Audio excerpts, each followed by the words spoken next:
Ինձ վերջերս հարցրին, մի տենց միջավայրում ենք, հովական տարբեր հարևանություններից եւ այլ միջավայրում ենք, քննարկում ենք ունենում տարբեր առումներով, այսպեսի հարց բարձրացվեց, իսկ ինչպես զանազանել հասուն համայնքը, չափահաս հոգևոր համայնքը, եկեղեցին։ Արդյոք դա կապ ունի քանակի հետ, թե քանի մարդակիրակի այցելում է եկեղեցի, արդյոք կապ ունի ժամանակի հետ, թե ինչքան ժամանակ է եկեղեցին գոյություն ունի, կամ ընդհանրապես ինչ չափանիշներ կան։ Ես կարծում եմ, կիսվեմ իմ կարծիքը, որ արտահայտության։ Մեզ էլ է կարևոր իմանալ ինչ որակներ կան, որտեղ մենք արդեն քանի տարի է, այս նոյեմբերի 14-ին լրանում է մեր 25-ամյակը, Ռեմայի կոնկրետ, լոգոսից առանձնանալու 25-ամյակը,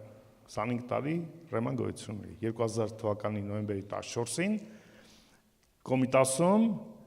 լոգոս դեռևս գոյություն ունեցող համայնքում մենք հայտարարեցինք, որ այսօրվանից սկսած երկու տարբեր համայնքներ են լինելու լոգոսը եւ Ռեման։ Ռեմայի ծնունդը կարելի է համարել որպես այդպիսին 25 տարի առաջ։ Ու ինձ հարց առաջանում, ես 25 տարի առաջնորդում եմ Ռեման, չէ՞, ու շատերը կան 25 տարի էստեղ են, իմ հետ են, միասին ենք, չէ, Ռեմայում ենք, առաջնորդում ենք, ծառայում ենք եկեղեցուն։ Ու ես մտածում եմ, լավ, 25 տարեկան համայնքը, որի անունը Ռեմա, որի մասին շատ կամ քիչ գիտեն, չգիտեն, ոմանք լավ բաներ գիտեն, ոմանք վատ բաներ գիտեն, ոմանք գովում են, ոմանք բամբասում են, չարախոսում են, ասած բոլորի հետ, այդպես ասած, այդ չի խնդիրը, բայց մենք մեզ ինչպես ենք գնահատում, մենք ինչ չափանիշներով ենք մեզ տեսնում որպես համայնք,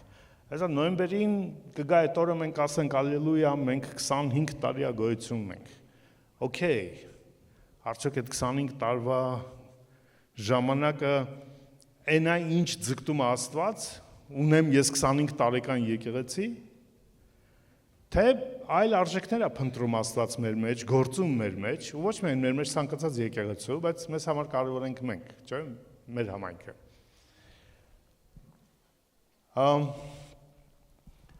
Այսօր մենք խոսենք, ու ոչ միայն այսօր, կարծում եմ մինչև նոյեմբերի այդ ընթացքը մենք որոշակի մեր ուշադրության կենտրոնում կպահենք այն չափահասության, հասունության նկարագրերը, խնդիրները, որ Աստված իր համայնքից, իր եկեղեցուց կամ եկեղեցիներից, թե ընդհանուր, թե տեղային, եւ անհատից, նաեւ անհատներից, որովհետեւ հասունությունը թե անհատական է, թե համայնքային իրականություն է, Աստված գործում է եւ ակնկալում է։ Ուզում եք, չէ՞, կարծում եմ բոլորս ուզում ենք, թե անհատապես հոգևոր հասուն լինենք, թե որպես համայնք հասուն լինենք։ Համաձայն եք, ուզում ենք, չէ՞։ Երևի ամենամեծ ողբերգությունն է դա, որ ժամանակին նայելով մեկը պետք է մեծ արդեն չափահաս տղա լինի կամ աղջիկ, բայց ինքը հələ մանուկ է, հələ մանկական մտքեր ունի, մանկական կապրիզներ ունի, մանկական ընկալումներ ունի։ Համաձայն եք, որ ողբերգություն է, չէ՞ դա։ Նայում ես տեսքին, բոյին, բուսատին, տենց դիպլոմին, ասում ես, վաու, մեծ տղա է, հետո մեկ էլ մեկ-երկու շփվում ես, ասում ես, որ մանկապարտեզ ես գրում, տղա ջան, ասենք։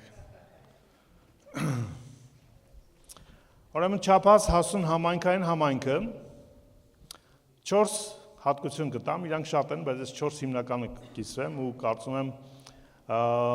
հետո մենք խոսենք ինչպես հասնենք դրանց։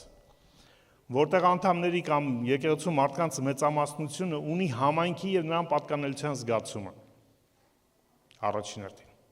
Իսկ ոչ թե դա մի հատ տեղ է, որ ես գնում եմ կիրակի, որտեղ լավ քարոզ կա, լավ փառաբանություն կա, Աստծո ներկայություն եմ զգում, կամ դեռ աղոթում են իմ համար ու հարցերս լուծում են, ու տեն շատ ունենք մարդիկ, որոնք հայտնվում են, որտեղ երբ որ խնդիր կա իրանց կյանքում, մեկ կամ գալիս են կամ գրում են, աղոթեք ես ինչ հարցի համար, չէ՞։ Աղոթում ենք, մենք աղոթող մարդիկ ենք, Տիրոջը սիրող մարդիկ ենք, ու երբեք չենք մերժում առաջարկը ծառայելու, ձեռք մեկնում ենք մեզնից խնդրողին, հետո մարդը ստանում է իր լուծումը ու ոնց եկավ անսպասելի, տենց էլ անհայտանում անսպասելի, ու մինչև հաջորդ ճգնաժամ իր կյանքի, որ մեկ էլ նորից Ուղղակի մտածում ես դեր կլինի, նենց անես անընդհատ այս մարդը ճգնաժամ ունենա, որ անընդհատ չկորի եկեղեցում լինի։ Օրը մի ճգնաժամ լինի, գոնե շաբաթը մեկ մի հատ, գոնե ամեն շաբաթ հայտնվի եկեղեցում։ Ինչու որտեղ մարդը չունի պատկանելիության զգացումը, սա իր համայնքը չի։ Սա մի տեղ է, որտեղ ինքը լուծումներ է ստանում, բայց ոչ թե որին ինքը պատկանում է, իր ընտանիքը չի դարձել սա։ Որի կարիքը զգա, որի կարոտը զգա, հա, որի մեջ լինելու, ամբողջական լինելու։ Եղել է, որ երկար ժամանակ տնից բացակայեք, հետո գալիս եք տուն, այն նույնիսկ պատերը ձեր տան հենց հարազատ են, չէ՞, հանգստացնում են։ Գերակ բժիշկները նման մոտեցում ունեն, ասում են, որ բուժման լավագույն տեղը տունն է, մարդու ոչ թե հիվանդանոցը։ Ուղղակի հիվանդանոցում անում են, որտեղ, ասենք, բժշկական հսկողությունը, տեխնիկական կամ դեղորայքային ապահովությունը այլ է։ Տենց խոսք ունենք, չէ՞, ժողովրդական։ Տանը պատերն են բժշկում։ Լսել եք տենց խոսքը։ Որտեղ մենք ստեղծվել ենք համայնքի համար, մարդը լավ չի մենակ լինի, հա, աճեցեք, շատացեք, այդ մարդու էությունն է, պատկանելությունն ունենալ։ Ինչ որ խմբի, որին կհամարի իրենը։ Ու մարդկանց մեծամասնությունը, հա, գոնե մեծամասնությունը, ովքեր համարում են իրենց համայնքը ու պատկանում են իրեն։ Եվ ոչ թե այստեղ գալիս են ուղղակի քարոզ լսելու, որտեղ լավ, չգիտեմ, բարաբանություն կա։ Օ, այսօր ով է քարոզում, այս ինչը, վсё եկա, այս ինչը չի քարոզում, չեմ գալիս։ Այսօր ով է փառաբանում, այս ինչը, վсё կգամ, չէ, չեմ գա։ Ինչ որ միջոցառում է գալիս եմ, չէ, չեմ գալիս։ Դա այդ մարդը ուղղակի ոնց որ համերգ է եկել։ Okay, թողելի գա, ոչ թե մենք դեմ ենք, բայց դա հասունություն չի։ Ու կապ չունի եկեղեցու քանակը, չափը ինչպիսին է։ Եթե 1000 հոգի են այնտեղ, բայց իրականում մենակ, չգիտեմ, 100 ունեն այդ պատկանելիության զգացումը, ուրեմն 100 հոգյանոց եկեղեցի ենք։ Եկեղեցու որակը այդ պատկանելիության զգացում ունեցող մարդկանց որակն է, ովքեր նաև պատասխանատվություն են վերցնում իրականում։ Նրանք են եկեղեցում համայնքում պատասխանատվություն վերցնում ինչ-որ բան անելու, կրելու, հա, դա կլինի անմիջական ներգրավումով ծառայության մեջ, կամ աջակցելով ինչ-որ ծառայություն, հա, կամ եկեղեցու կարիքներին աջակցելով, ֆինանսական իմաստով, աղոթքների իմաստով, հա, ներկա լինելու ինչ-որ, բայց ինքը ներկա է, ինքը բեռ է կրում, հա, ինքը մասնակից է եկեղեցում։ Սա առաջինն էր։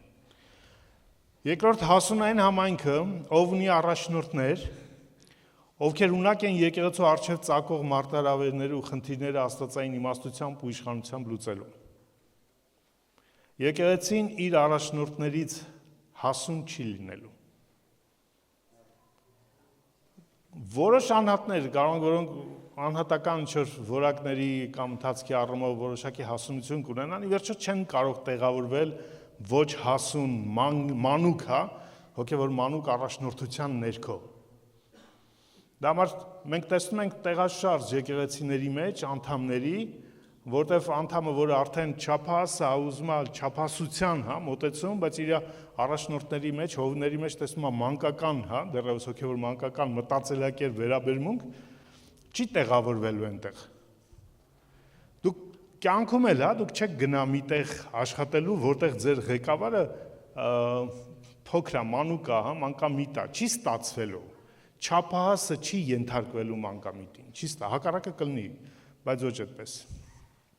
Երրորդ, հոգևոր պարգևները դրսևորվում են եւ կիրառվում են աստվածահաճո ձևով եւ ի շինություն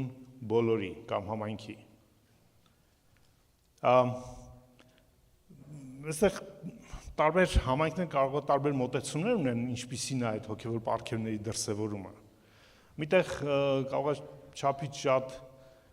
տարօրինակ ձևով լինի, միտեղ ավելի, չգիտեմ, չափած ձևած լինի, փաստը այն է, ինչպես են վերաբերվում այդ, հա, պարգևներին, կա այդ պարգևների դրսևորումը ու կիրառվում արդյոք ձևը աստվածահաճո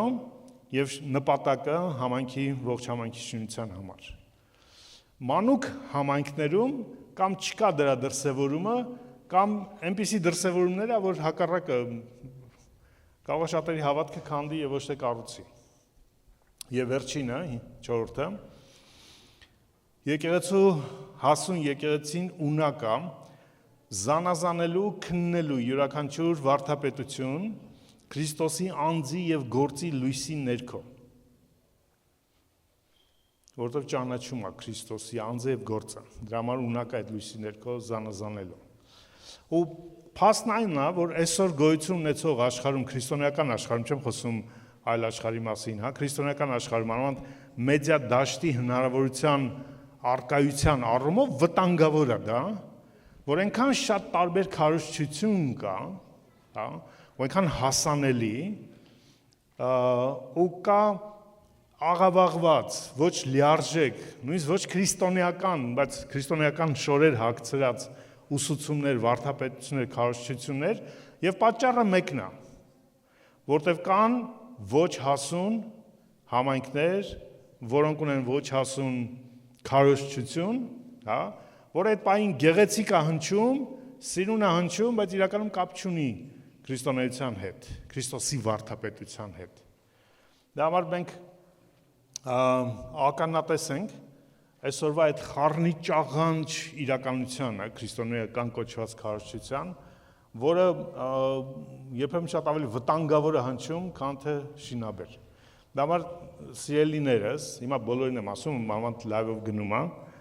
երբ որ դուք որևէ կոնտենտ եք դնում մեր խմբում ու ես ջնջում եմ, մի նեղացեք։ Մի նեղացեք։ Դուք կարող եք չզգաք ու չնկատեք այն փոքրիկ շեղումը, այն չգիտեմ, տողատակային ոչ ճշմարտությունը, որը կարելի է կուլ տալ ու հետո ավելի մեծ խնդիրների առաջ կանգնել իրականում։ Դա համար թույլ տվեք մեզ, եթե վստահում եք մեզ, մեր Աստծուն լսելը, հա, առաջնորդվելը հոգով, զանազանել նաև ինչը մտնի տուն եւ ինչը չմտնի մեր տուն։ Լավ։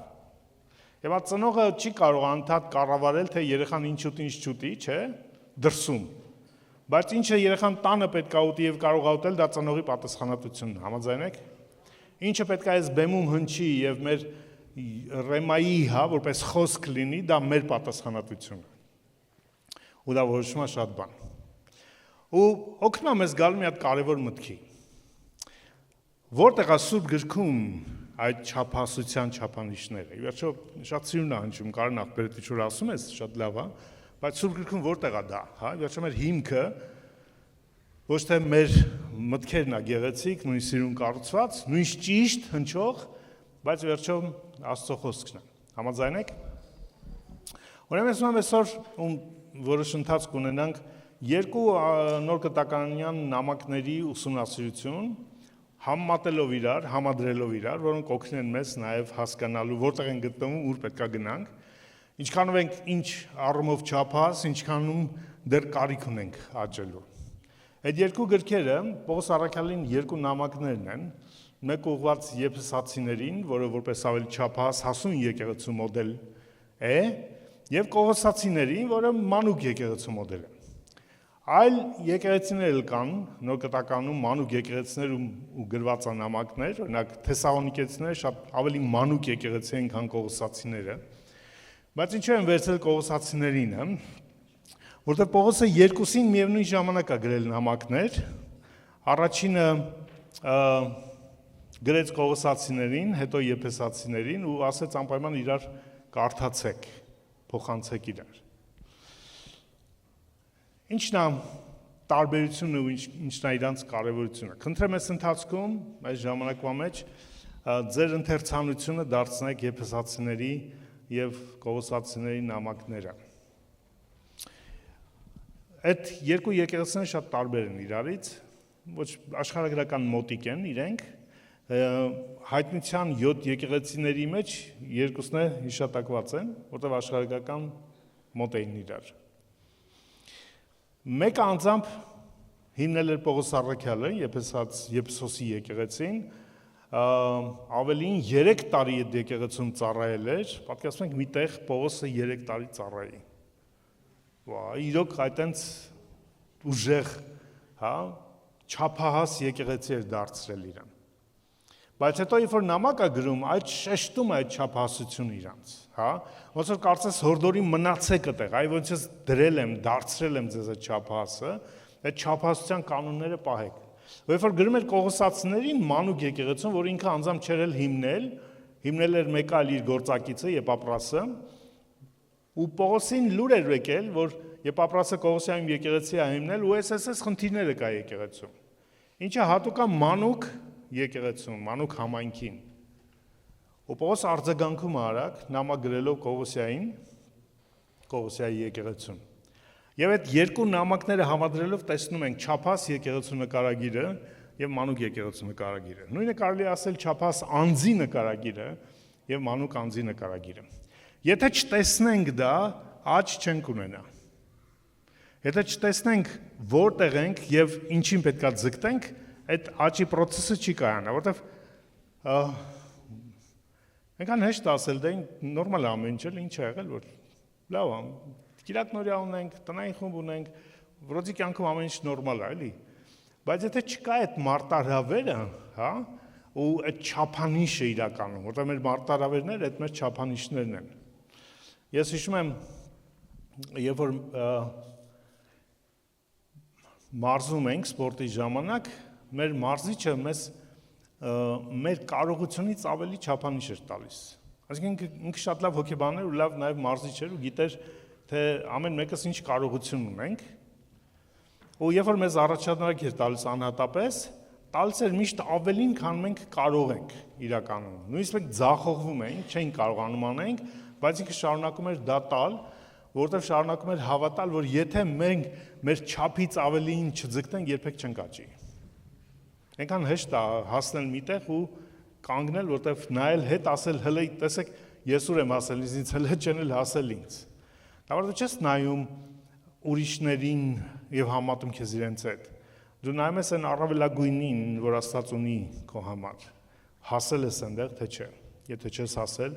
դեռ գնալու ճանապարհն ես։ Առաջի հատկությունն է, մենք 7 հատկություն խոսենք, որոնք տարբեր են, կարող է բոլորը այսօր չհասցնենք, որովհետև իրանք նաև ծավալուն են ու հետաքրքիր են, բայց առաջիկայում դեռ ժամանակ ունենք։ Առաջինը, ուսումնասիրելով այդ երկու նամակները, տեսնում ենք առանձնահատկություններ, որոնք անմիջապես չեն երևում, Պողոսը դա չի ասում դուք այսպես եք որովհետև, բայց իր վերաբերմունքից ենք հասկանում դա։ Օրինակ, Եփեսացիների նամակում, որը ավելի չափահաս, հա, հասուն եկեղեցի էր, տեսնում ենք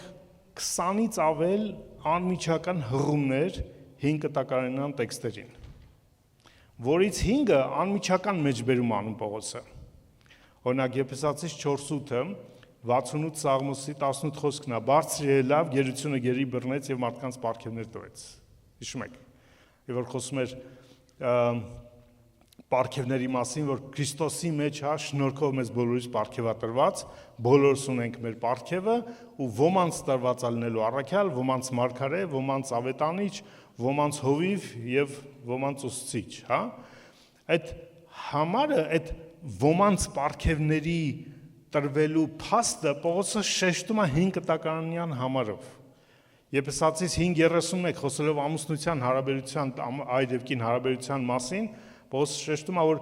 այրը պիտի թողնի իր հորն ու մորը եւ իր կնոջը պիտի հարի, սա ուղիղ մեջբերում է ծննդոց 2-րդ գլխից։ Ու եւ երկուսը մեկ պիտի լինեն։ 2:24-ն է ծննդոց։ Եփեսացիս 6:2-3-ը հարգիր քո հորն ու մորը, որտեվ միակ պատվիրանն է, որ իր մեջ խոստում ունի, որպեսզի քեզ լավ լինի եւ երկար ապրես այն երկրի վրա, որ Տերը տվել է քեզ։ Սա Ելից 20:12 երկրորդ օրինաց 5:16 անմիջական մեջբերումն է։ Ու այդպես մի քանիսը։ Կողոսացիների նամակում ոչ մի մեջբերում չկա։ Որտեւ մանուկ երիտասարդ եկեղեցին դեռ չի ճանաչում Աստծո խոսքը։ Հասունի չափահասի նկարագիրը ճանաչել իմանալ Աստծո խոսքը։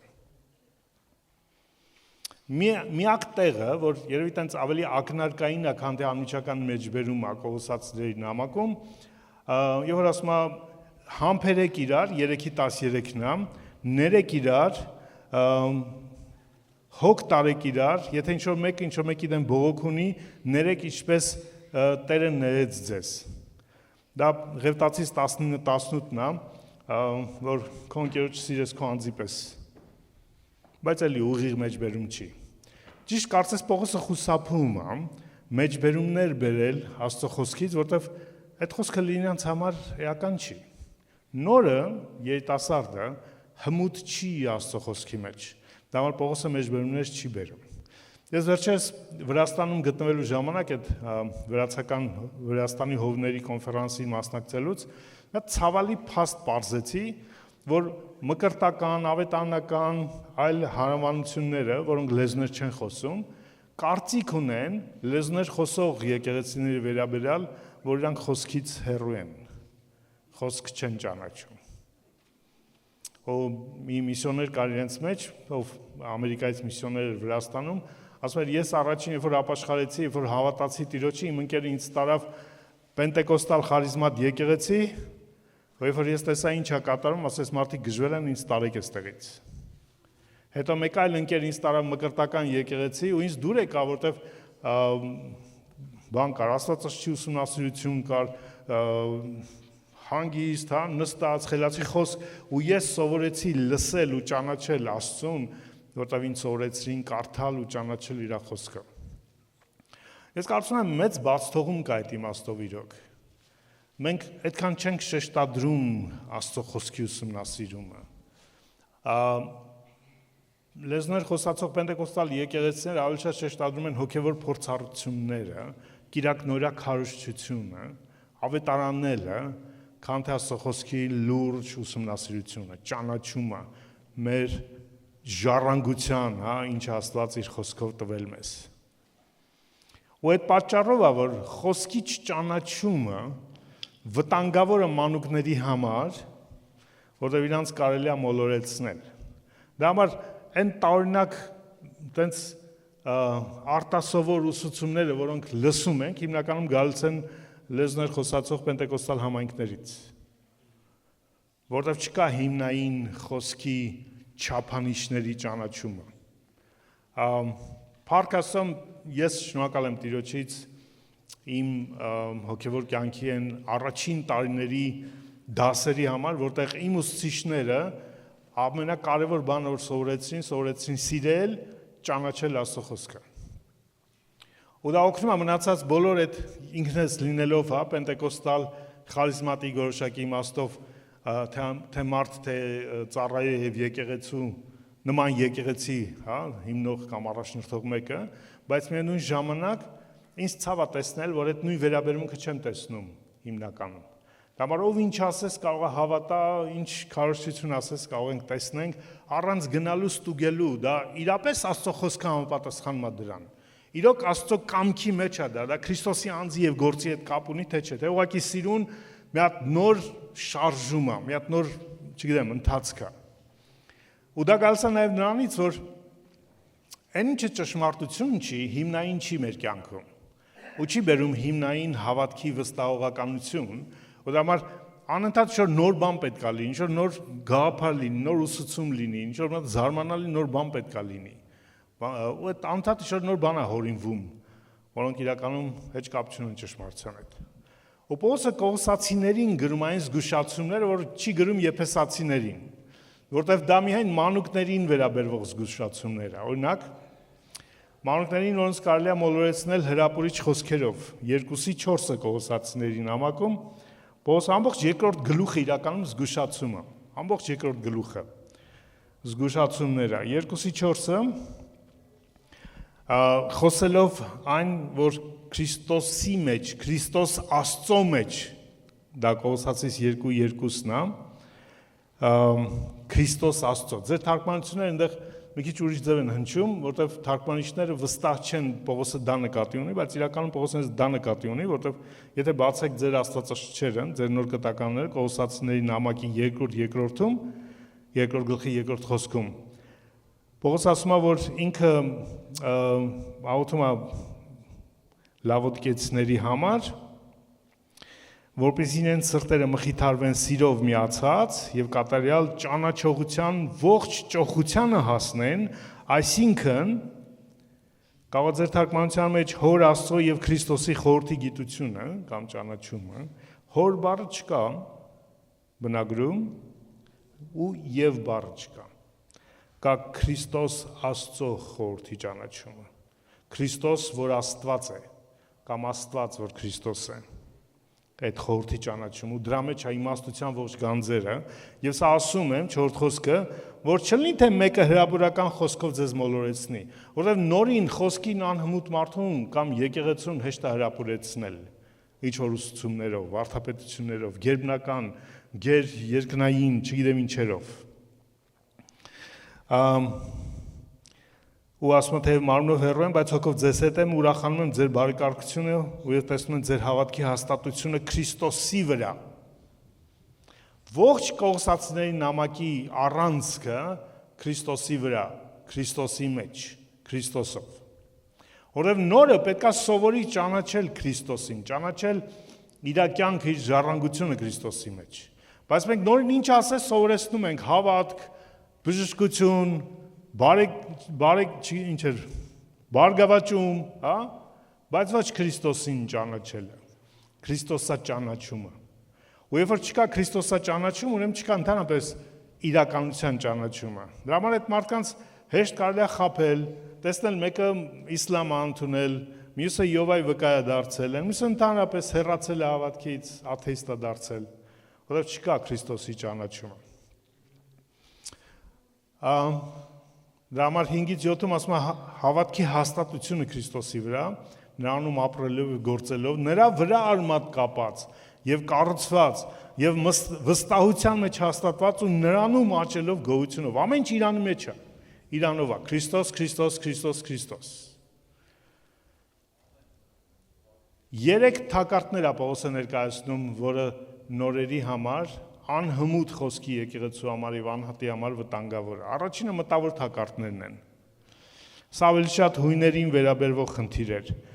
Զգուշացեք չլինի, որ մեկը ձեզ գերի վարի կամ գերության տանի փիլիսոփայությունով եւ փուչ խաբեությունով եւ մարդկանց ավանդության պես են, որ մարդկանց ավանդության պես են եւ աշխարհի սկզբունքների պես, ոչ թե Քրիստոսի վարդապետության պես։ Այսինքն, եթե իրական վտանգ կա, ուրեմն այս զգուշացումը ճիշտ է։ Կա չէ ուրեմն վտանգը, որ Պողոսը զգուշացնում էր։ Իմաստ ունի զգուշացնել, եթե չկա, եւ որ մենք դու հավատում ես Տիրոջ վերջ, ոնց պրոբլեմ չունես, կարևորը դու հավատում ես Հիսուսին վերջ։ Եկար առաջ, քեզ ասցին մեղավորի աղոթքը կրկնի, դու կրկնեցիր, Տեր ների ինձ, վերջ, всё, դու վերստին ծնված ես, արքես տոմսը երկինք, ազատ ես։ Մի օր դու կգաս երկինք։ Ոչ։ Քեզ կարող է մոլորեցնեն, եթե չմնաս Քրիստոսի վրա հաստատված։ Մտավոր թակարդներ կա, աշխարհում կան, աշխարհը ունի իր փիլիսոփայությունը, իր մտածելակերպը, իր գնահատականը, իր վերաբերմունքը, իր հավատամքը, նույն Աստծո, քո հավիտենական կյանքի հարության եւ այլի վերաբերյալ։ Այսօր անդադ բախում կա, չէ, աշխարհի սուտանուն գիտության եւ այլնի եւ հավատքի։ Մեր հավատքի հետ անդադ կռիվ կա, հա, ու մտային կռիվ կա, ինչուներով, բա ինչպես, հա, բա Աստվածաշնչում հակասություն կա, բա որ Աստված այսպես է, ինչի է այնպես, չէ, ու մեզ անդադ այդ գնդակոծում են, այդպես ասած, ինչուներով փորձելով ոչ թե բացահայտել ու ճանաչել, այլ մարդիկ իրականում դառնում են, որտեղ ուզում են չեղարկել քո հավատքը, որ իրաց անհավատություն չլինի։ Հիմնավորված լինի այն, որ իրանք չեն հավատում։ Չէ՞ որ քեզ խափեն փիլիսոփայություն, հնարավոր է խափել։ Մտավոր, մտային, հա, մարտահրավերով, դրանք եւ ասում են դրանք աշխարհի վարդապետության, աշխարհի սկզբունքների, աշխարհի հոգու համեմատ է իրականում, բայց ոչ թե Քրիստոսի պես։ Ու եւ հետո լուծումը տալիս է Պողոսը խոսելով, որ Քրիստոսի մեջ ունենք ողջ իշխանությունը, ունենք պատկանելիության կատարյալ կնիքը, այսինքն եթե դու Քրիստոսին ես, կատարյալ պատկանում ես Աստծուն, կատարյալ ներում ունես, կատարյալ հաղթանակ ունես։ Գիտեք ինչ է նշանակում կատարյալ ներում, կատարյալ հաղթանակ։ Որովհետև Կողոսացիներին սկսում են անում, որ դուք ճանաչեցիք Աստծո շնորհքը ճշմարտապես, որովհետև կարելի է սխալ ձևի շնորհքը ճանաչել։ Որ եթե Հիսուսի հաղթանակը կատարյալ չի քո համար, դու հլը պետք է հաղթես։ Ու եթե չես հաղթում, լավ չի, ձախողվել ես։ Ու դու մեղավոր գալիս ես Կիրակի տիրոջ չստացվեց, ների ինձ։ Չէ, դե դեն կարո՞ղ օրինակ տենց բան կա։ օրը վերջացրա աղոթքով, որտեղ ներողություն խնդրես քո մեղքերի համար։ Քան հոգևոր սիրուն ահանջում, բայց իրականում կապ չունի Քրիստոսի վարդապետության հետ։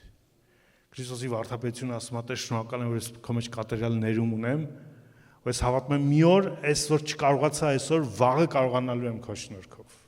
Դու իմ մեջ հաղթելու ես այդ խնդրին, որովհետև իմ հաղթանակը քո մեջ կատարյալ է։ Դու կատարյալ հաղթել ես, ու եթե ես ձախողվել եմ, դու ես ձախողվել, իսկ դու չես ձախողվելու, դու հաղթելու ես։ Ոչ թե ես մեղ գործեցի կներես, չկարողացա այդ մարդենք էլի ների ինձ, որովհետև ես կտրված եմ իր հաղթանակից։ Ինքը հաղթել է, այդ ինքը իր համար է հաղթել։ Հələ ես էլ պետք է ես ինքս հաղթեմ։ Ոչ թե իր կատարյալը, իր հաղթանակը կատարյալ է իմ համար էլ, ու ես ժառանգություն ունեմ այդ հաղթանակի մեջ։ Որտեվ շնորհքը ճանաչված չի։ Երկրորդ ժամանակի առումով չեմ շատ մանրանա, բայց կարծում եմ ընդհանուր միտքը հասկանում ենք։ Կար կրոնական թակարդներ, 16-րդ խոսքում ենք տեսնում Պողոսի զգուշացումը։ Ուստի ոչ ոք թող ձեզ չդատի ուտելու կամ խմելու կամ տոների կամ ամսագլուխների կամ շաբաթի մասով, որոնք գալիք բաների շուկն են, բայց բուն մարմինը Քրիստոսն է կամ սուբստանցիան, հա, նյութը։ Սրանք են երևույթներն են, ու բնական այդ երևույթները կրում են մարդիկ։ Օրինակ գիտեք, որ հայերեն լեզվում չի եղել, ասենք, ստախոսություն բառը, ությունով ավարտող այդ վերջածանցով բառը չեն եղել։ Մեր քերականությունը չի ենթադրել դա։ Դա եկել է հուներենից, այսինքն գաղափար, կոնցեպցիա, ստախոսություն։ Մեր համար միշտ եղել է ստախոսը, սուտը եւ ստախոսը, ոչ թե ստախոսություն, առանձին ստախոսություն գոյություն չունի։ Գոյություն են ստախոսներ, որոնք սուտ են խոսում, մարդը, որը սուտ է խոսում։ Մեր լեզուն միշտ այդպես պրագմատիկ պրակտիկա եղել։ Հունարենում կա այդ փիլիսոփայական, այդ վերացական իրականությունները։ Ու ասում չլինի մեկը ձեզ դատի, այսինքն արժե զրկի, հա, թերագնահատի, այդ կրոնական ծեսերի, այդ պահեցումներին, որ նույն արժեքը չես տալիս դու։ Կան չէ տենց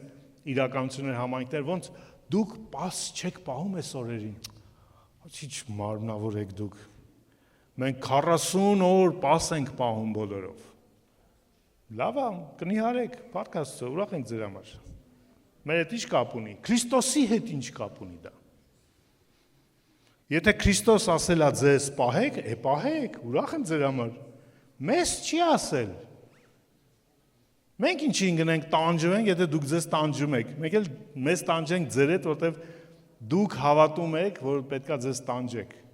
Այդ վերաբերմունքը, ախ դուք չեք անում։ Այդ դատելը, այդ արժեզրկելը մանուկին երեխուն այդպես են չի անում։ Ստիպում է, որ ինքը, չէ, ես կանեմ, ես էլ կարող եմ, ես դրանով արժեք եմ փնտրում։ Մանուկը, որը չունի ճանաչումը կարևորի ոչ կարևորի, իրան հեշտ է ոչ կարևորով խաբել, ստիպել անելու ոչ կարևոր բաները, որտեղ ինքը չի զանազանում, ինչն է կարևոր, ինչը չէ։ Չէ՞։ Ու այդպես շատ կա տենց մարդիկ, ու դա ոչ միայն հին ավանդական եկեղեցիներն են, դա կարող են նոր խարիզմատիկ եկեղեցիներն էլ լինել, որոնք նոր կրոններ են հորինել, արարողություններ են հորինել, ինչ որ սուպեր հոգևոր ճակերտների մեջ այդ ամենը, ինչ որ պրակտիկաներ են որոշել, ու եթե դուք դա չեք անում, մենք 24 ժամ աղոթքի ծառայություն ունեցանք, դուք չունեք, հալելույա, դուք էլ մենք Պողոս ասում է դες չդատեն այդ արարողությունների, ծեսերի եւ անում եք, լավ եք անում։ Հետաքրքիր չի ասում դուք չդատեք իրանց, ասում է ձեզ չդատեն դրանով։ Թույլ մի տվեք ձեզ արժեզրկեն։ Ինքնին ենթադրում է, որ մենք չենք էլ դատում իրենց։ Անում եք, լավ եք անում, հալելույա, ուրախ ենք ձեր համար։ 24 ժամն ինչ է, 24 օր ծոմ պահեք, մենք ձեր ուրախանանք, հալելույա։ Դա մեր հետ ինչ կապ ունի։ Քրիստոսի հետ ինչ կապ ունի։ Քրիստոսի անձը կապ չունի ծեսերի, արարողությունների, ձևերի հետ։ ինչ գույնի դրոշակներ են պտտվում եկեղեցում, դրա հետ կապ չունի, ընդհանրապես պտտվում են թե չէ։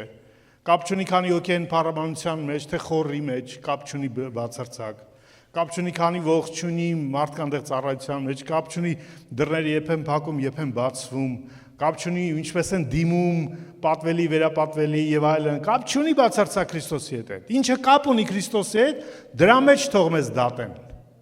Ինչը Քրիստոսից դուրս է, թույլ մի տվեք ոչոք ձեզ դատի ոչին բանով։ Դա մանուկների հատկությունն է, որոնք չիմանալով ճշմարտությունը կարող են նեղվել, հա, ու փորձել արժևորել իրենց։ Հիշում եք, որ եկան Պետրոսին ասին, ձեր վարդապետը երկդրամյանը չի տալիս, Պետրոսն եկան, ո՞նց չի տալիս, տալիս է։ Պետրոս, դու չգիտես ճշմարտությունը, մանուկ ես, դրա համար տենց խառնվել ես։ Երբ որ գալիս է ներս, տուն, Տերը հարցնում է, Հիսուս հարցեց Պետրոսին, Պետրոս ասեց, թագավորները ումից են վերցնում հարկերը, իրենց որդիներից թե օտարներից։ Օտարներից։ Բայց որդի եմ, ինչի պետք է երկդրամյան հարկը տամ, ինչ ես իմ չգիտես մինգի մեջ, մի փորձի արժևորես ինձ նրանով, ինչը դու չես հասկանում։ Լավ կլներ ասեիր, գիտեք ինչ կա, եկեք իրան հարցրեք, եթե ինքը ուզում է տա, թող տա, չի ուզում տա, ինքը գիտի ինչի չի տալիս։ Այսինքն հարցը պետք է ոչ թե որոշել օրենքում ինչա գրված, կամ ես ինչպես եմ մտածում զգում, ինչպես Պետրոսը վերաբերվեց, այլ բերել Քրիստոսին, ասել Տեր, դու ո՞նց ես մտածում, այս հարցը պետք է մեզ, թե պետք չի։ Տերը կասեց ձեզ պետք չի։ Եկան ասին, բա ինչի մենք եւ փարիսեցիների աշակերտները ծոմ ենք պահում, բայց քո աշակերտները ծոմ չեն պահում։ Դուք հոգևոր չեք, բավարար։ Մենք գիտեք ինչքան ամբողջ օրը մեր շաբաթները ծոմերի աղոթների մեջ է։ Դուք ասում ենք ձեր մասին նրանք ասում են ուտող խմող մեղավորների բարեկամ եք։ Հիսուսը պատասխանն էր դրա համար։ Թույլ տվեք Հիսուսը պատասխանի։ Քրիստոս պատասխան ունի, մենք չունենք, մեր չի պատասխանեն։ Եվ թույլ չենք տալիս ու թույլ մի տվեք։ Դա մանուկի խնդիրն է, որ ինքը նեղվում է, որ ինչ-որ կրոնական արարողություններով, ծեսերով եւ այլն։ Մեկը ինձ մի անգամ ասեց, բա դուք ինչի՞ չեք խաչակնքվում։ Ասի, իսկ ինչ է այդ խաչակնքումը։ Դա ասում մենք խաչյալի պաշտպանությունը մեր վրա կնիքը դնում ենք։ Ասի, ես այդ հարուցյալին իմ մեջ եմ կրում։ Ես կարիք չունեմ խաչի կնիքի։ Ես իր հարության զորությունն եմ կրում մեջ։ Մի թույլ տվեք ձեզ դատեն, դա մանուկի խնդիրն է, փորձելով ավելի լավը երևալ, ավելի մեծ երևալ, ավելի հասուն երևալ, ինչ որ բաներ անելով։ Մեր հասունությունը ինքն է, Քրիստոսը։ Ու մեր բոլոր հարցերի լուծումը, հարցերի պատասխանը Հիսուսի մեջ է։ Ու եթե մենք էլ ենք դատում ուրիշներին, մենք էլ ենք մանուկ ուրեմն։ Եթե մեզ առավելության զգացում ունենք, որտեղ մենք սա անում ենք, իրանք նա չեն անում, կամ այսպես կամ այնպես։ Երրորդ թակարդը ավելի վտանգավոր թակարդ է, ավելի շատ հաջողված թակարդ է այսօրվա տենց խարիզմատ, մենք էլ ենք խարիզմատ խոշոր իմաստով, դեք որ քրիստոնեական աշխարհը երկու մասի է բաժանվում։ Բաժանվում է նրանց, ովքեր հավատում են պարգևների, դրա համար խարիզմատ են, այսինքն խարիզմային հավատում են պարգևներին, որոնք գործում են այսօր, գերբնական պարգևները, ծառայության պարգևները, եւ կան դատարեցման վարդապետության հետևորդներ, քրիստոնյա են իրանք էլ, փրկված են, հուսով են վերստին ծնված են, հուսով են փրկված են նույնպես։ Իրանք հավատում են, որ պարգևները դատարել առաջի դարում։ Այս վտանգը գալիս ավելի շատ այս խարիզմատ կողմից։ Սրանք հոգևոր թակարդներն են, հայտնությունների թակարդներն են։ 18-րդ խոսքում են կարդում այդ զգուշացումը Պողոսի։ Չլինի, որ մեկը ձեզ զրկի մրցանակից, հա, կամ որակա զրկի, մրցանակը այն ժամանակ սպորտի, վազքի, երբ որ մարդիկ մրցում են հասնելու մրցանակին, չէ՞, դա մրցավազքի մրցանակի մասին է։ Ոչ թե զբոսնելով չի գնում մրցանակին, համաձայն եք։ Իհարկե, եթե դա հղի կանանց զբոսանքի մրցումը չի, մտածել որ դեպքերում վազք կա, չէ՞։ Համաձայն եք, որ մրցանակը ինչ որ պայքարի, ջանքի, չէ, ինչ որ հասնելու հետ է կապված։ Համաձայն եք, չէ։ Այսինքն որ ասում եմ չզրկի ձեզ մրցանակից, այսինքն մրցանակ կա, ասպարեզ կա, ընթաց կա ու մրցանակ կա, հա, ինչ որ հասնելու տեղ կա, ինչ որ հասնելու իրականություն կա եւ հնարավոր է զրկել մեզ դրանից։ Այլապես անիմաստ է զգուշացումը։ Չէ, երբ որ ծնողը երեխային զգուշացնում, ասում է այդ հոսանքի հետ մի խաղա, եթե հոսանք չկա, զգուշացումը անիմաստ է։ Կա, չէ, դրա համար է ծնողը անհանգիստ։ Ինչու կարելի է վրիպել մրցանակից։ Մրցանակից կարող ես վրիպել, եթե սայթակել ես, ընկել ես, չէ, չես կամ ձախողվել ես, կամ վրիպել ես նպատակը, բոլոր այս ուղղությամբ են վազում, դու որոշեցիր, այնտեղ պետք է վազես, այդ ուղղությունով, շեղել, հա, կամ որակա զրկել։ Չլինի, այդ նշանակում է վտանգ կա այդտեղ, որ մեզ զրկեն մրցանակից, ովքեր ուզեն ու ինչով են զրկում մեզ։ Սարքովի խոնարհությունով եւ հրեշտակների նմանության կրոնքով կամ պաշտամունքով, չտեսած հայտնություններին միջամուխ լինելու, ովքեր իրենց մարմնի մտքով են փուչ տեղը հպարտանում։ Կեղծ խոնարհությամբ ու զսպվածությամբ, մենք չենք օգտագործում սա, մենք չենք օգտագործում նա, ու մենք հոգևոր ենք։ Դուք օգտագործում, դուք հլը մարմնավոր եք, եթե օգտագործում եք այդ բաները, դուք այդ բաների մեջ եք, հա։ Հրեշտակների այն ժամանակ մեծ բան կար, հետաքրություն կար, որտեղ հույները, որոնք բացահայտեցին հրեական կրոնական աշխարհը եւ քրիստոնեական աշխարհը, որտեղ քրիստոնեությունը ժառանգում էր նաեւ հրեական հայտնությունը 5 տականանյան, նա մեծ տեղ կար հրեշտակներ, որը չունեին հունական դիցաբանությունը չուներ դա, դա նոր հայտնագործություն էր, նոր հայտնաբերում էր, նոր իրականություն էր։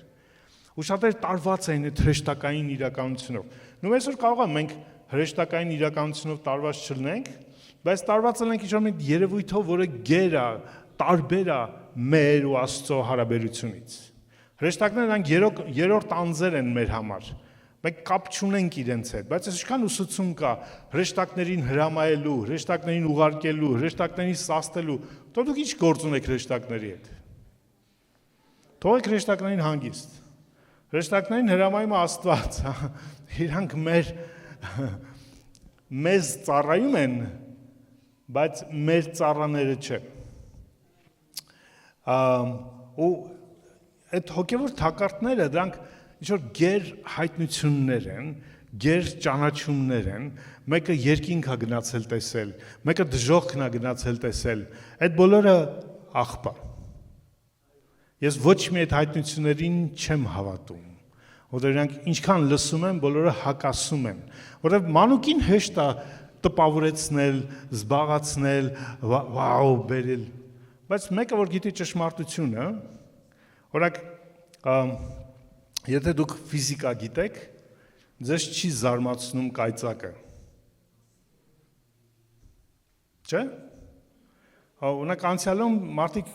ֆիզիկական գիտելիքներ չունեին, ֆիզիկայի գիտելիք չունեին բնական աշխարհի վերաբերյալ, դրա համար բնական բոլոր երևույթները վերագրում էին գերբնական էակների, գերբնական երևույթների, չէ՞։ Ամեն ինչ գերբնականության հետ էր կապված, բայց իրականում լիքը երևույթները իրանք բնական պատճառ ունեն, հա, բնական հիմքեր ունեն։ Այսօր իրանցով զարմացնել, տպավորեցնել հնարավոր չի։ Եվ պատկերացեք մեզանից մեկը, ունենալու այդ բնական գիտելիքները հայտնվի 2000 տարի առաջ, ունդեղ մեկ էլ 3 կայծակ եղավ, չգիտեմ, Վալոդ եղբոր ծառը վառվեց։ Տեսնես ինչ մեղք է գործել այդ Վալոդ եղբայրը, որ Աստված պատժեց իրան այդ կայծակով։ Չէ՞ օրինակ եմ ասում։ Այսինքն չունենալով բնական գիտելիքը, բայց որ Վալոդ եղբոր տունը նես տեղում է, որ ու իր ծառը այն դիրքում է, որ ամենաշատն է հակված, հա, էլեկտրական լիցքերի փոխարդիչ դառնալու, այդ ոչ ոք չգիտի։ Եվ ճիշտ նույն ձևի, այսօր կան տենց հայտնությունների, գերբնական, չգիտեմ, վկայությունների ու բոլոր տարված են դրանցով։ Ինչ տարբեր ձևի երկրպագությունների, դիրքի, պետքա, չգիտեմ, ես ինչ ձևով երկրպագել, ձեռքերը սենց պարզել, ոտքերը նենց պարզել։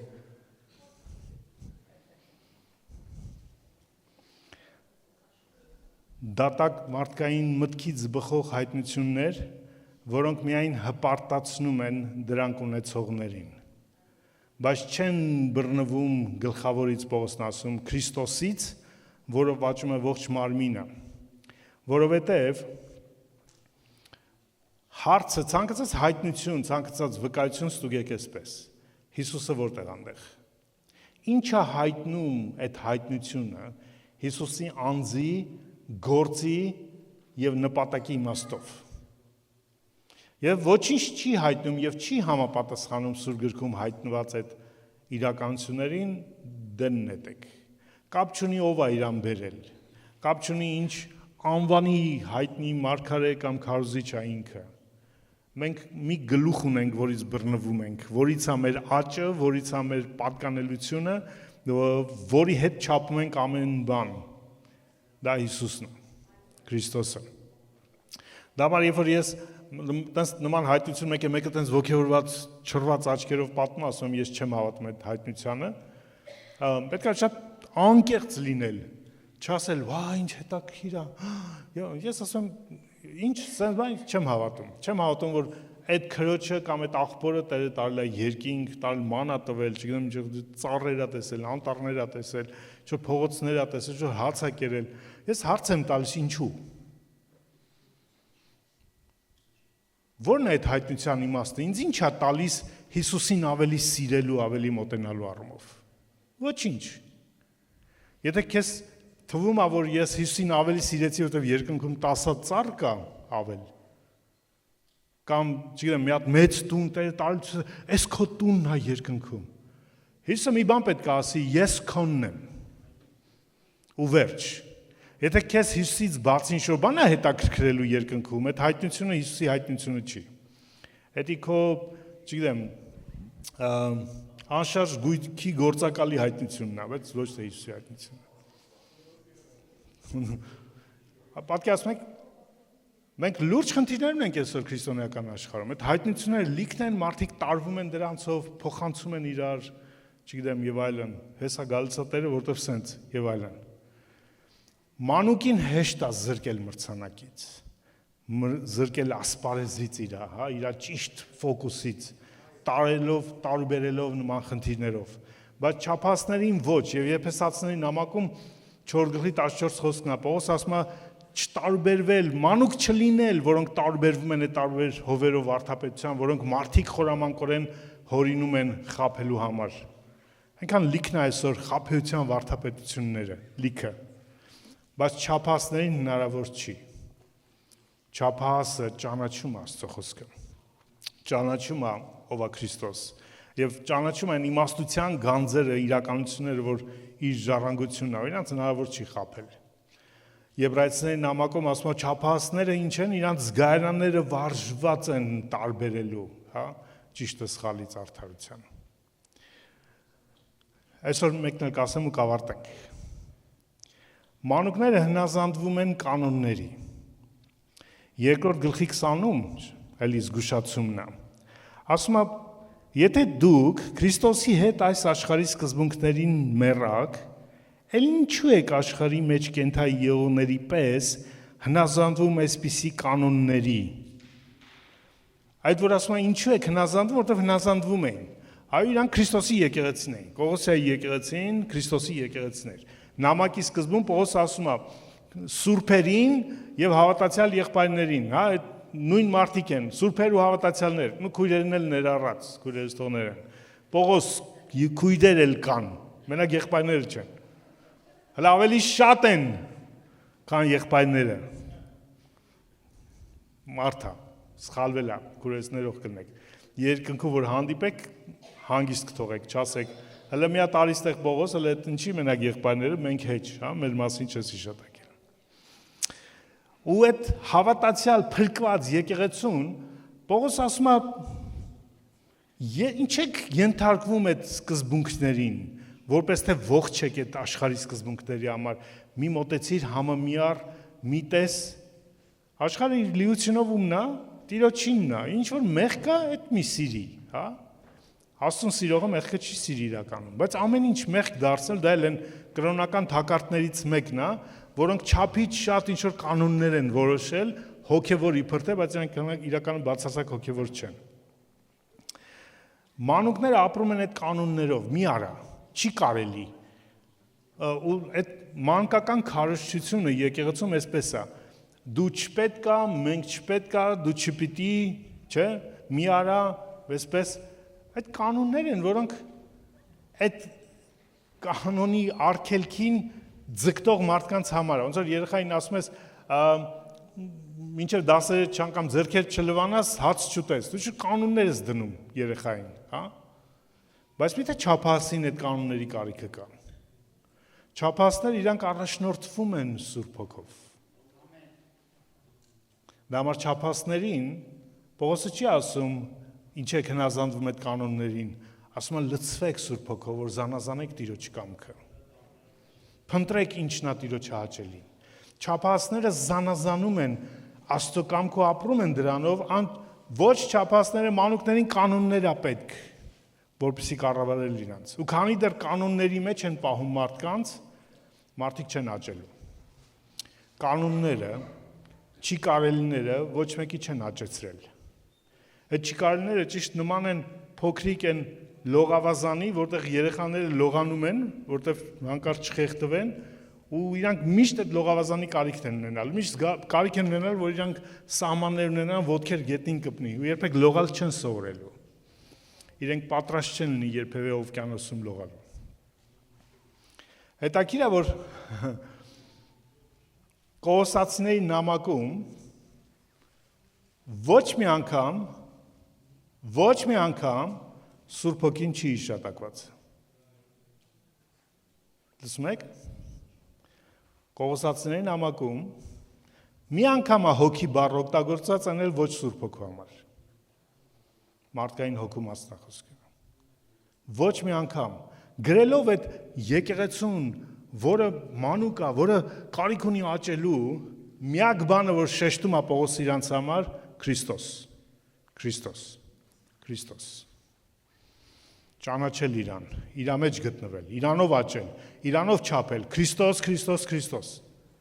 Մենք այսօր ինչ ենք անում մանուկներին, Սուրբ Հոգի։ Այ Եփեսացիների նամակում 20-ից ավել հղումներ կան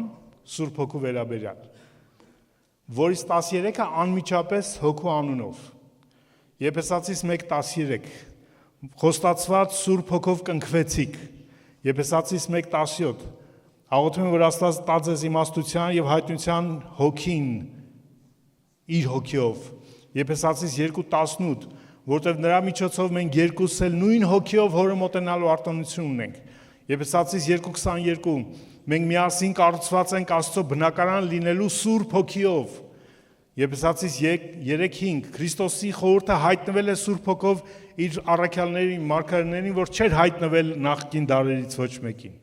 Եփեսացիս 3:16 զորանալով ու հաստատվելով նրա հոգու միջոցով, Սուրբ Հոգու միջոցով, այսինքն նրա հոգու, մեր ներքին մարդու մեջ կամ ներքին էության մեջ։ Եփեսացիս 4:3 ամեն ինչ արեք Սուրբ Հոգու միասնությունը պահելու համար խաղաղության կապի միջոցով։ Եփեսացիս 4:4 մեկ մարմին կա եւ մեկ հոգի։ Եփեսացիս 4:30 մի տրտմեցնեք Սուրբ Հոգուն, որով կնքվել եք փրկության օրվա համար։ Եփեսացիս 5:9 Սուրբ Հոգու պտուղը ամեն բարությունով, արդարության ու ճշմարտությունով է։ Եփեսացիս 5:18 ճանաչեք Տիրոջ կամքը, լցվեք Սուրբ Հոգով եւ ոչ թե գինով։ Եփեսացիս 6:17 վերցրեք հոգու սուրը, որ Աստծո խոսքն է։ Եփեսացիս 6:18 ամեն աղոթքով, ամեն առիթով աղոթեք Սուրբ Հոգիով, ամեն տեսակ աղոթներով եւ այլն։ Քանի անգամ հոգով, որտեվ սա չափահաս եկեղեցի արդեն։ Ինքը պետք է ճանաչի։ Եթե չկա Քրիստոսի ճանաչումը, Սուրբ Հոգու ճանաչումը վտանգավոր է մարդուն։ Բայց մենք ինչ ենք անում, մենք միանգամից հոգի, Սուրբ Հոգին քեզ ասում է, Սուրբ Հոգին քեզ առաջնորդում է։ Ու մարդը լս Հիսուսին չի ճանաչում, Քրիստոս չի ճանաչում, իր ամեն ինչը Սուրբ Հոգին է։ Դա համար Քրիստոս չկա իր կյանքում։ Կա Սուրբ Հոգին, թվացյալ, որտեղ եթե չկա Քրիստոսի ճանաչումը, չկա հոգու ճանաչումը։ Ու դրա համար դժվար է զանազանել, անհնարին է իրականում, որտեղ հոգու առաջնորդություններ, որտեղ իր սեփական կամքներ, իր ցանկություններ։ Մարդը քանի դեռ չի մեռել Քրիստոսի մեջ եւ հարություն առել, չի կարող Սուրբ Հոգով առաջնորդվել։ Կառաջնորդվի իր ցանկություններով, իր մարմնավոր մտքով, առանց ու այդ բոլոր այդ տարօրինակ հոգու անունով հայտությունները եւ այլն կգրավեն իրան, հնարավոր է իրան շեղել եւ զրկել մրցանակից։ Մենք լուրջ ընթացքների մեջ ենք այդ իմաստով։ Դավար թույլ տվեք առաջնորդել համայնքը, հա, իրականում Քրիստոսի հիման վրա իր հոգու միջոցով։ Հասունությունը երկու կարևոր իրականությունների մեջ է, այդ Քրիստոսի ճանաչման, դավար նույն Կողոսացիներին ասում են, ինչո՞ չի ասում Եփեսացիներին, ասում են Քրիստոսի խոսքը առատ ձեր մեջ բնակվի, ողջ իմաստությունով իրար հետ խրատելով եւ նաեւ հոգեվոր սաղմոսներով ձեր մեջ սրտերով գոհանալով Տիրոջը, Քրիստոսի խոսքը առատ բնակվի, որովհետեւ քանի դեռ այդ խոսքը չի բնակվել, Քրիստոսի ճանաչումը չկա, հնարավոր չի հոգուն զանազանել, լսել հոգուն, առաջնորդվել հոգով, հոգու պտուղ ունենալ, որովհետեւ հոգին չի գալիս մեր համար, հոգին գալիս է Քրիստոսի համար։ Ու եթե չկա այդ Քրիստոսի ճանաչումը, Քրիստոսի նվիրումը, չկա ուրեմն հոգու առաջնորդությունը։ Դա այսօր լիքն է քրիստոնեական լեզուներ խոսող աշխարհը, տարօրինակ առաջնորդություններով, մարգարեություններով ու մարգարեներով, որոնք ուղղակի իրանց սուտ մարդկային փուչ միտքն են առաջ տանում եւ ոչ թե իրական Սուրբ Հոգու առաջնորդություն։ Դա համար չունենք լուրջ եւ խորը մարգարեական հայտնություններ, որովհետև տեղ ենք տվել ոչ թե Քրիստոսի ճանաչմանը եւ դրանից բխող հոգու հայտնությանը, այլ զուտ ոնց որ մենք հակառակն ենք ուզում ենք հոգին լինի, հոգով առաջնորդվենք եւ ինքնին դա նշանակում է մենք Հիսուսի մեջ ենք, Հիսուսի հետ օքեյ ենք։ Այդպես չի լինում։ Այլապես Պողոսը ավելի շատ պետք է խոսեր հոգու մասին Կողոսացիներին, բայց ինքը մի անգամ չի հիշատակում անգամ, որտեղ վտանգավոր է Քրիստոս չճանաչած մարդուն Սուրբ Հոգուն ներկայացնելը։ Հիսուսը սպասեց, որպեսզի Հուդան գնա, նոր սկսեց խոսել Սուրբ Հոգու մասին։ Որտեղ մարդով չի ճանաչում ով է ինքը, վտանգավոր է իրան ներկայացնել Սուրբ Հոգու։ Ուզում գանք հիմա աղոթքով Տիրոջ առաջ իրար հետ։ Ես աղոթում եմ Աստված մեզ բավականին տեղ առաջնորդել է, հա, հասունացրել է այդ իմաստով։ Ես նայում եմ ինքս ինձ էլ եւ մեր համայնքն էլ ինձ ասած կշռելով, հա, Աստծո խոսքի համար, ասեմ փառք ես Տեր։ Դու մեզ բավականին իմաստություն ու ճշմարտություն ես տվել ճանաչելու ով է Հիսուսը, ով ես դու։ Ու ես ուզում եմ, որ մեր ճանաչման, ճշմարտության փնտրտուքի ճանապարհը շարունակի ունենալ մեկ անուն՝ Հիսուսին։ Հոգին ինքնին կգա, երբ որ կա Քրիստոսը։ Հոգին իջավ Հիսուսի վրա։ Հոգին առաջնորդեց Հիսուսին։ Հոգին չի եկել իմ ու քո համար, եկել է Հիսուսի համար։ Եվ որ ես ու դու ճիշտ ենք Քրիստոսի մեջ, ճիշտ ճանաչում ենք ու ճիշտ առաջնորդվում ենք, հոգին ճիշտ կգործի մեր մեջ։ Ամեն։